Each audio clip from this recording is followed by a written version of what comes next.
Welcome in. Belly up, have a seat, grab a drink as we talk some Wingman Fantasy Football.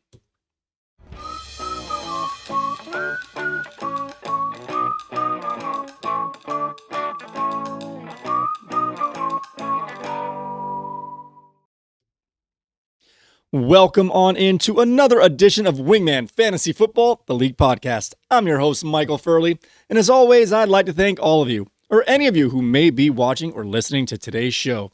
It is Thursday, December 11th. This is episode 211, and it's about time we go inside the league. In this show, we will dedicate all of our talk to the Wingman Fantasy Football League, where we close the books on Week 14 and transition into the playoffs of Week 15. We'll do that by going back in time in our Week 14 rewind. We'll check in on the updated and final regular season standings. We'll also take a gander at our Goose-O-Meter, and we judge our managers' moves in this week's best and worst, where we crown the best and worst manager for their decision-making during Week 14. And then we'll see if we have any new pups added to the kennel in this week's sad puppies.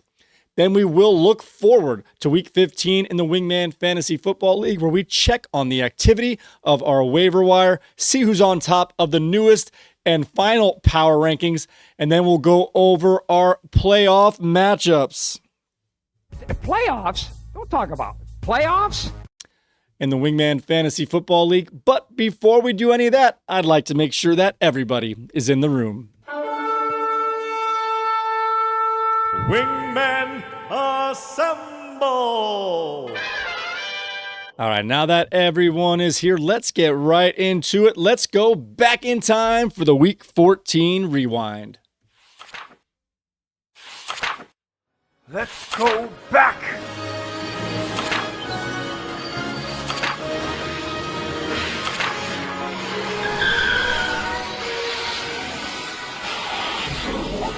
Week 14 rewind.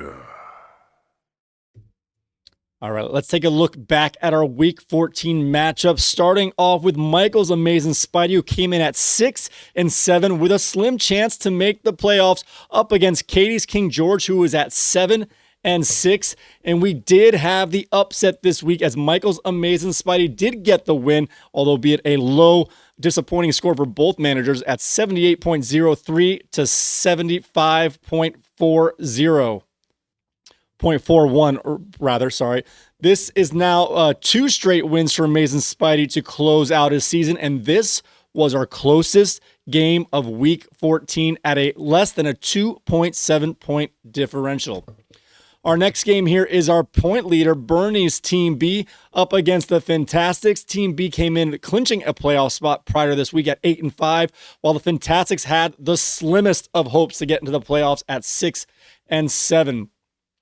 Bernie's Team B, like I mentioned, was the point leader, but this was a low-scoring game at 81.26 for Team B, defeating Ken's the Fantastics, who had only 68.6 points. This is now 5 games in a row for Team B to get the win.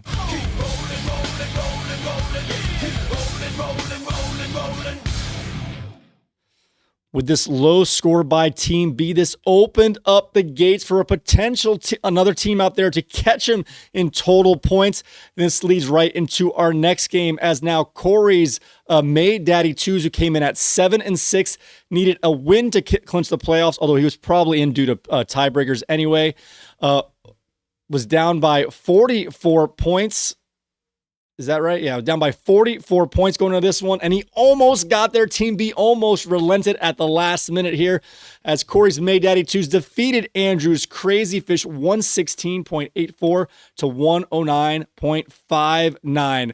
This was the highest score of the week for Corey's May Daddy 2s at 116.84. And unfortunately for Andrew's Crazy Fish, despite the valiant effort to try to make the playoffs, he was denied, and he was the highest scoring loser this week. It's all there, black and white, clear as crystal. You get nothing. You lose. Good day, sir. I would like to break this one down more, but there's other games that were just more important, I guess. All the games are important this week, but I did want to mention Corey's Maydaddy 2s did get to the high score despite having Tyrod Taylor in his starting lineup getting 0.24 points, just to show you what type of dominating performance his players came through this week. Our next matchup here is Jimerson's Red Sox Nation at 5-8 up against Reggie's Lions, who came in at 3-10, and both these guys overperformed most of the other managers out there. Despite being eliminated from the playoffs going into this week, they gave it their all. And Jimerson's Red Sox Nation finished on a 2-game winning streak, winning this one 111.09 to 95.29. All right, guys, now it's time to get to our featured matchups for this week, as the playoffs were on the line for several of our managers.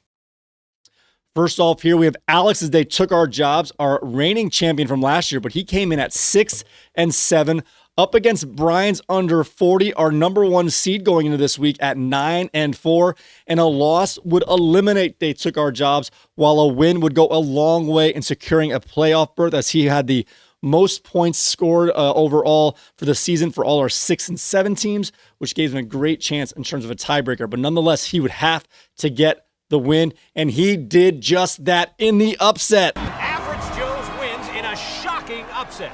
I feel shocked. Alex, as they took our jobs, had 109.08, defeating Brian's under 40, who had only 63.88 points. This was our biggest blowout of the week, of a differential of more than 45 points. You got knocked the fuck out, man. Despite coming off a 2-game losing streak here, Alex, as they took our jobs, is on a 5-game streak of scoring 99 points or more. So despite the win-loss outcomes, he has been on a roll in terms of getting the points. Unfortunately for Brian's Team B, he had the lowest score of the week. With the loss here by Brian's under 40, this opens the door for our number 2 seed to try and catch him for the number 1 seed. We'll get into that a little bit later. Let's see what players helped they took our jobs secure the playoff berth. Starting off with Jameer Gibbs on Thursday night, came through with 33.5 points. And Kyren Williams had 16.7 points. Release the Kraken. He's heating up. And Jason Myers, the best fantasy kicker in all the league, once again a top performer at 14.7 points. This is now 5 straight games for Jason Myers to score more than 14.3 points or more. He has been an amazing asset, helping they took our jobs get these 99 or more points the last 5 weeks. Another player to come through once again is Jacoby Myers, who had 12.8 points. He's on fire. He did have one dud in his starting lineup, as Terry McLaurin had 5.6 points. No one on his bench could have helped, as he once again played the most perfect lineup this week. He did have one injury. A player on his bench, Zach Ertz, injured his knee, and he's now out for the season. Oh, no. With the lowest score of the week, there weren't many players that were going to be on the top performer list here for Brian's Team B. But he had the most consistent player in the league in his starting lineup, as only in less than half of a game time, Devon the Man Achan. Now you're a man. M-A-N, man.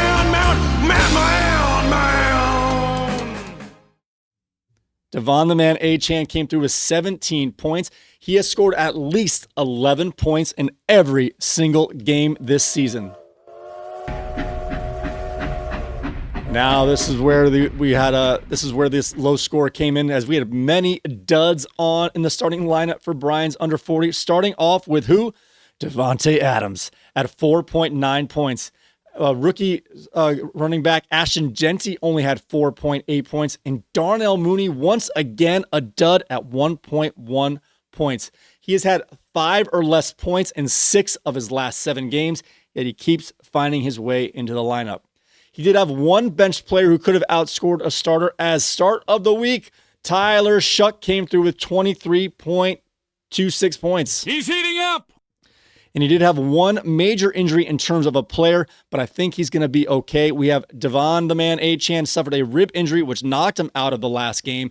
He is listed as day-to-day, although they should be good to go, but they do play Monday night, so you might want to have a backup plan ready just in case. Oh, no.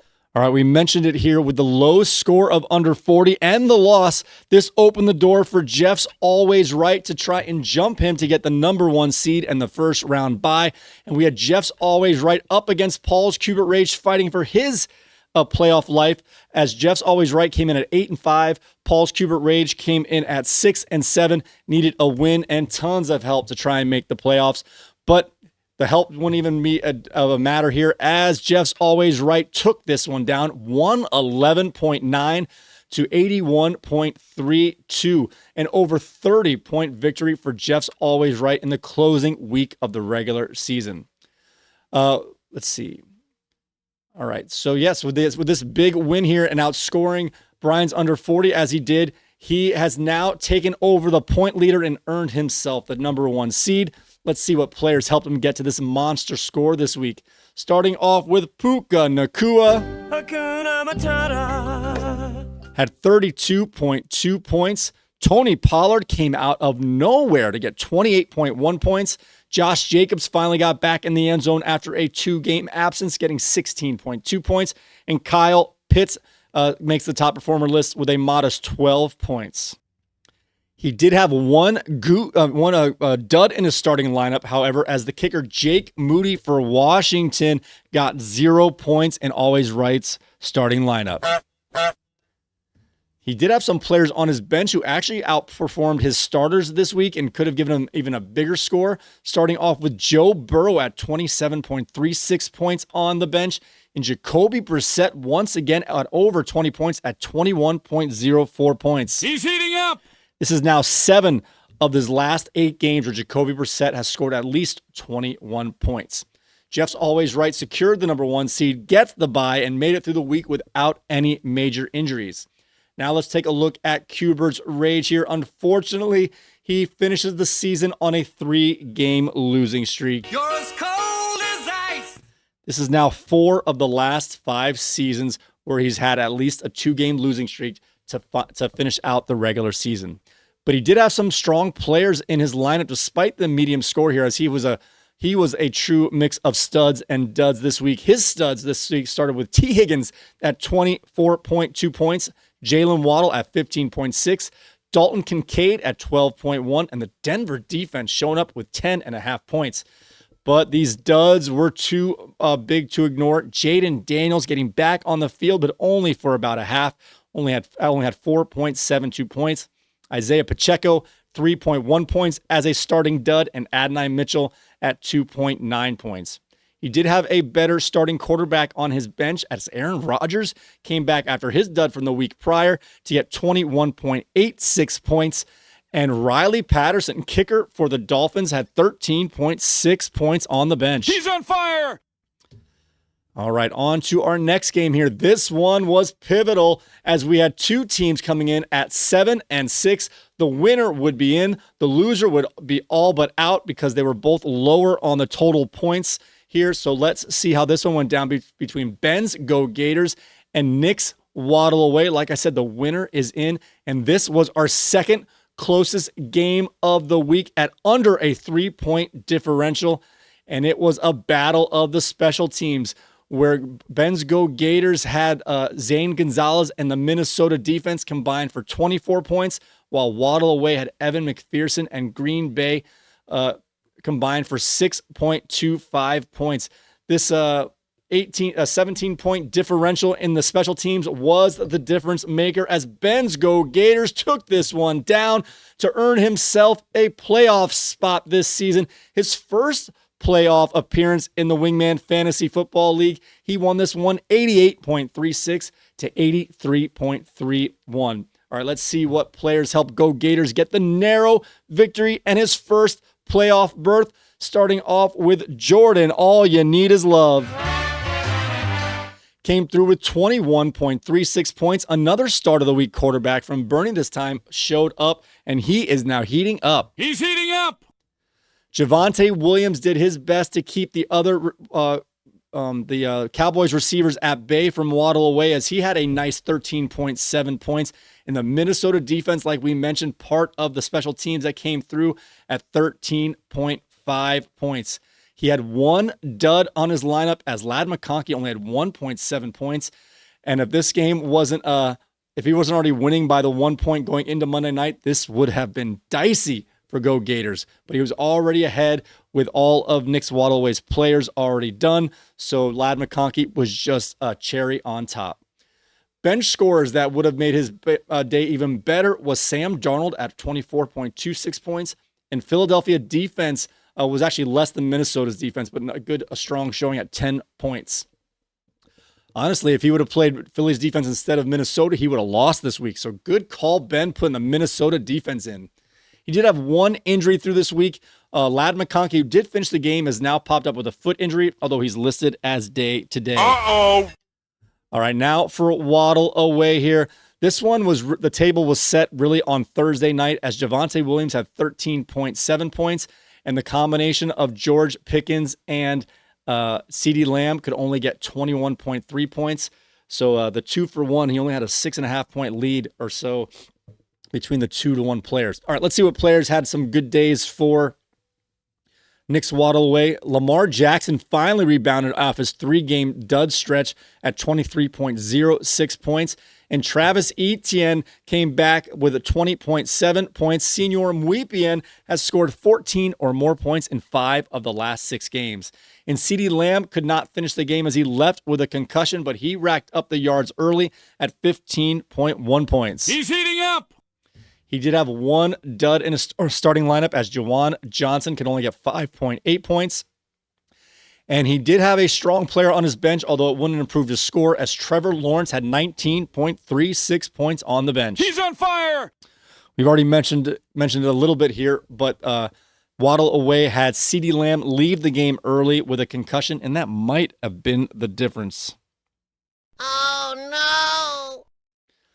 All right, guys, now that all the games have been done, let's take a look at our updated and final standings for the 2025 regular season. All right, we had a jump here, as always, right? Goes from 2 to 1 to earn the first round bye. Both our top 2 teams already secured themselves no, actually they didn't. Always Right needed to win to get to earn a divisional payout. So he actually got 2 accomplishments in this last victory, got the bye week and earned a payout. Under 40, however, has fallen to 2, but he already had the divisional payout locked up. And Team B, I thought, was almost assured to have the point leader, but he made it close by having a low-scoring game, and Made Daddy 2's made it interesting. But both these guys remain in the 3 and 4 spot.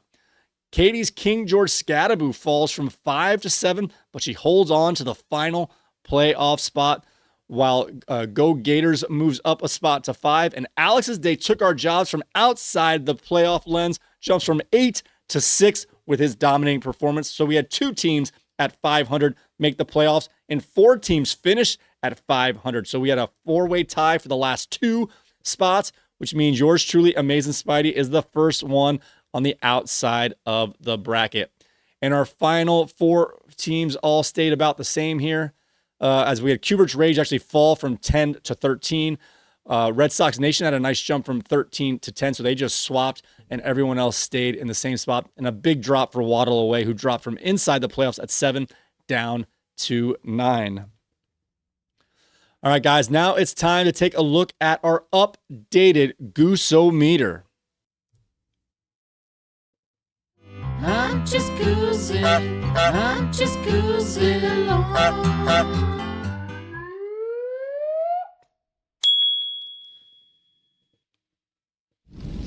All right, guys, we are now up to, we have 3 more gooses. We had 2 gooses this week, and we found an old goose as we went through the archives here. Let's break this down. We are now to 23 total gooses for the season. Red alert, our players are stinking. All right, the Fantastics had the Baltimore defense get a goose for his first goose of the season for the Fantastics, and Always Right got his 3rd goose of the season with Jake Moody in his lineup.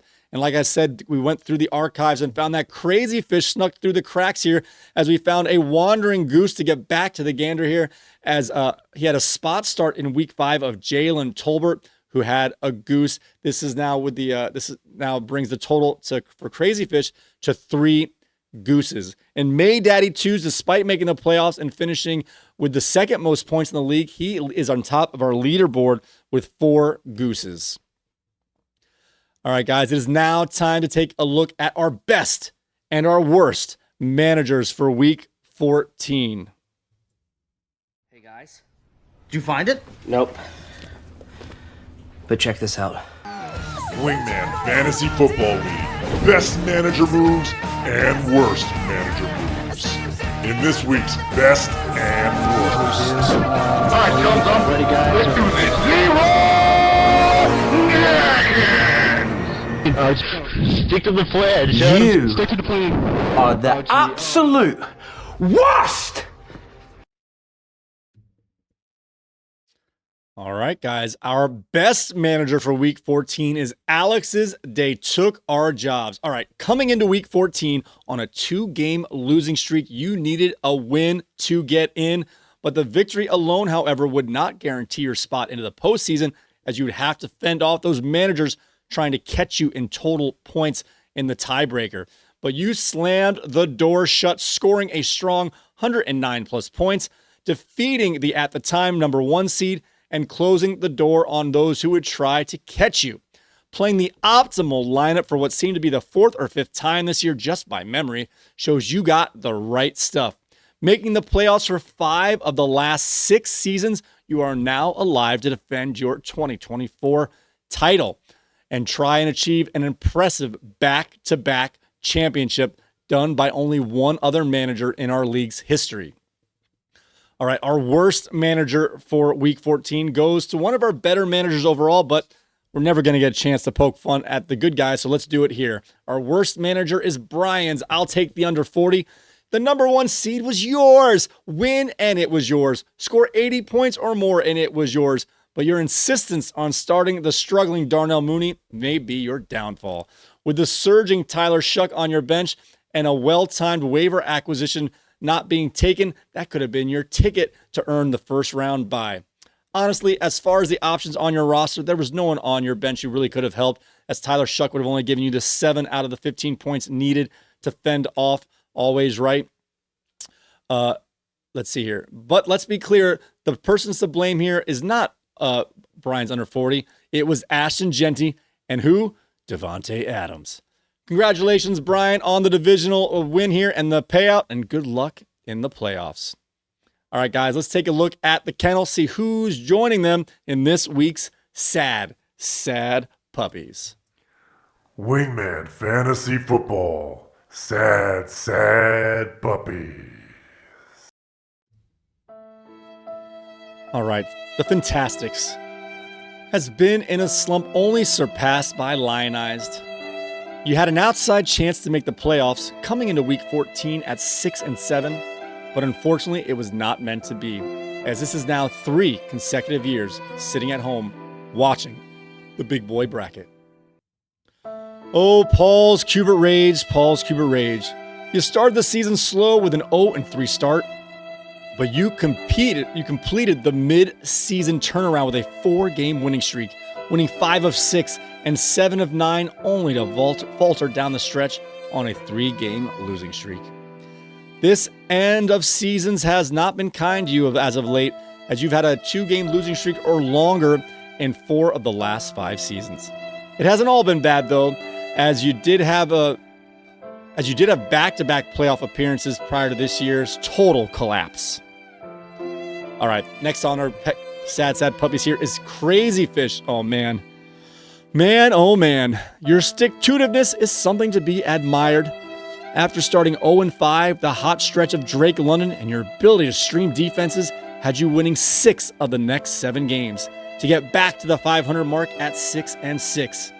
But then the devastating loss to Team B by 0.04 points in Week 13 would have broken many other managers. Unfortunately, even with the strong showing in Week 14 with over 109 points, May Daddy 2s earned the most points of the week, cementing the reality of a close but no cigar rebound to a tough season. Hey, at least you won the last Wingman Jam. Congratulations on that. Our next puppy in the kennel is Waddle Away. With early injuries to CeeDee Lamb and an awful injury to Tyreek Hill, it seemed like you would finish in last place. But with George Pickens holding down the fort until CeeDee Lamb could return, and then the wins came in bunches. With a 4-game winning streak between week 9 and 12, it seemed like the playoffs were in your sights. But the low scoring over the first half of the season caught up with you. Although close, only topping 100 points once since week 5 meant you would not have the tiebreaker in terms of points in your favor. Nonetheless, it came down to week 14, win and you were in. But a close loss to Ben's Go Gators by less than 4 points just left on the table what might have been. Since your title in 2019, it has been 6 consecutive seasons of missing the playoffs. Maybe the 2030s decade will be more kind to you than the 2020s have been. All right, our last sad puppy for this week is yours truly, Amazing Spidey. Through all the rants about the Eagles offense letting it down, everyone knew how this was going to end. Starting off 1-4, you were able to reach the 500 mark 3 separate times at 4-4, 5-5, and finally at 7-7. Despite missing the playoffs for the first time in the past 2 years, missing the playoffs after a 2-year run of making the playoffs, you gave it the old college try. Taking out slim chances of scoring to King George by 60 points in order to try and make the last playoff spot, you needed 6 things to happen for a miraculous playoff push. And 5 of those 6 happened, but Alex, as they took our jobs, refused to lose and closed the door on all your hopes and dreams. Despite technically missing the playoffs, you did make the big boy consolation bracket here and a chance to improve your final standings. 5th place, here we come. All right, guys, now it is time to turn the page into week 15, our playoff week. Let's take a look at our waiver wire activity. And man, it was quiet this week. We only had 2 waiver bids this week on 2 separate NFL players, which means no players received multiple bids. Our high-priced acquisition this week was Devin Singletary, who went to King George for $3. The manager who acquired Cam Scatterbo earlier is double dipping now with her second Giants running back on her playoff push. And Amazing Spidey picked up Isaiah Likely for a $0 bid as well. All right, guys, let's take a look at our final regular season power rankings.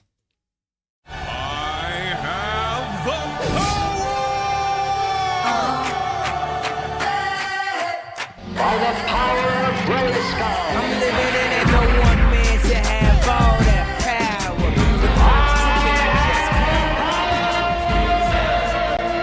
Wingman Power Rankings. All right, so we have here with under 40 losing this past week and getting the lowest score of the week, or the second lowest score of the week rather. He is now going, or the lowest score, doesn't matter. Anyway, he's fallen from 2 down to 5, and everyone else jumped up a spot. Red Sox Nation switched places with King George Scatterbo. Fantastics fell from 8 to 12. Amazing Spidey moved up 1 spot, and our bottom 2 stayed the same. Crazy Fish also moved up 1 spot as well. And despite the loss, Waddle Away also moved up a spot here. So our big fallers was I'll Take the Under 40, who fell from 2 to 5, and the Fantastics, who fell from 8 to 12. Going forward in the playoffs, we're just going to tell you the Yahoo Power Rankings, which is just the projected points going forward, as there will be no more results as not everyone is playing anymore. So with that in mind, all right, now let's get into this week's playoff matchups.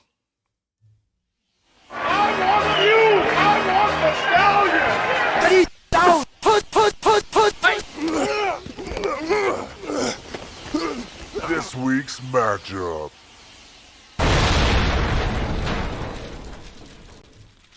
All right, guys, let's see who's playing who in this week's playoffs. Playoffs? Don't talk about it. Playoffs? All right, first of all, we have in our first game, it's technically a bye here, but nonetheless, they are matched up here. We have our number 8 seed, which, again, in our league, we only have 7 teams officially make the playoffs, but that wasn't an option in terms of making the bracket. Michael's Amazing Spidey, who finished 7-7 in the non-playoff 8th seed, is up against Jeff's Always Right, who's the number 1 seed at 9-5. Both teams set your lineups here, as we just want to keep our integrity of all of our legacy stats. But no matter what the outcome is here, as the commissioner, I can manipulate the score and take out a player or add a player to make this the closest score to make sure Jeff's Always Right does win here. So Michael's Amazing Spidey will lose this game. Jeff's Always Right will advance. But nonetheless, set your lineups here so we can have the best score possible. And again, we'll ensure that Always Right moves on. Our next game here now, this one counts. The loser will drop into the consolation part of the bracket here with Michael's Amazing Spidey. We have Ben's Go Gators, who finished 8-6, our number 5 seed, up against Corey's May Daddy 2s at 8-6 at our number 4 seed. This is going to be a big-time matchup here, so good luck to you guys. Also, we have Alex, as they took our jobs at 7-7, our number 6 seed, up against our point leaders, Bernie's Team B. I'm Cuban B. Yes, Cuban B. Who finished at our number 3 seed at 9-5. This is going to be a tough battle, as these are 2 of our higher scoring teams, and this is going to have our highest scoring projection. And our last playoff matchup is Katie's King George, who, despite the loss, was able to hold on, mostly thanks to her Week 13 monster score of 146 points. Really gave her the cushion she needed to absorb the loss. But at number 7, Katie's King George up against Brian's Under 40 at 9-5 in our number 2 seed. Good luck to you guys here, as both these players here have a lower projected points going forward. So we'll just see how this one plays out. And I want to make a note here. I've noticed on Yahoo, there's not a consolation bracket for the teams that didn't make the playoffs. I don't know why. I did not change any settings. So I don't know if it might pop up later in the week or if it's just not there. Usually we have the teams not make the playoffs able to fight for 9th place or less here. So for those who have missed the playoffs, just keep checking. Maybe a consolation bracket will pop up. But nonetheless, I apologize that if that's the case, that your season's over all the way. But if you want to watch this, just keep an eye on what our other managers are doing that are in the big boy bracket. All right, guys, I want to thank you so much. I kind of ran through this as fast as I could, as it is very early in the morning and I got to get up for work in like an hour. So I want to thank you for joining me once again for another edition of Inside the League, as we break down all the action from the Wingman Fantasy Football League. I know this is a very tailored audience show here, but we're doing this for the guys who have been sticking around with us for the longest. So with that being said, you can find all of our audio feeds on your favorite podcasting platforms, including Apple Podcasts, Spotify, TuneIn Radio, YouTube Music, Amazon Music, iHeartRadio, and the Odyssey app, and any other apps that scrape from those sites. If you want to find us there, just search Wingman the League. We'll come to the top of your search. But why keep searching? Hit that follow button, and we'll be in your podcasting feed every time you open your favorite podcasting app. And while you're there, go ahead and give us a 5-star rating and spread the word to your friends. That's how we get new listeners. If you want to see our show, you can go to our YouTube channel at wingmanfantasyfootball.com/YouTube or youtube.com/@wingmanfantasyfootball. When you head over there, guys, do me the favor. Hit that like button, subscribe, hit the notification bell, and leave a comment and let us know what you think about the show. If you want any questions in our mailbag, we'll get through all of those on our next show. All right, guys, with that being said, may your glasses be full, your mugs stay frosty, and we will see you next time.